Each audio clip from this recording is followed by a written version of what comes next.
పల్నాడు జిల్లా రొట్టిచెర్ల మండలం విప్పర్లపల్లి గ్రామంలో మే 8, 2026 శుక్రవారం లక్ష్మీ నరసింహస్వామి దేవాలయం, కోదండ రామస్వామి దేవాలయం, అభయ ఆంజనేయ స్వామి వాళ్ళ 23/5/2026న గుడి ప్రతిష్టను పురస్కరించుకొని ఈరోజు 8/5/2026 16 రోజుల పండుగ కార్యక్రమం మేళ తాళాల మధ్య ఘనంగా నిర్వహించడం జరిగింది.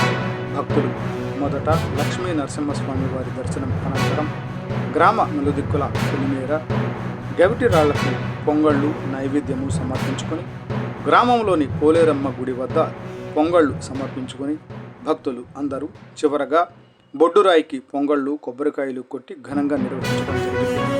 భక్తులు స్వామివారి తీర్థ అన్నప్రసాద స్వీకరించి లక్ష్మీ నరసింహస్వామి పూజకు పాత్రులు కాగలరు. ఈ కార్యక్రమంలో ఆలయ కమిటీ సభ్యులు మాజీ సర్పంచ్ గాదే రామిరెడ్డి, రాఘవరెడ్డి, మాజీ MPTC Kandi Srinivasareddy, Sureddy Narayana Reddy, Today TV Rompicherla reporter Pondukala Chenchireddy, Eruva Venugopalareddy, Nali Subbarao, Srinu, భక్తులు, గ్రామ ప్రజలు పాల్గొన్నారు.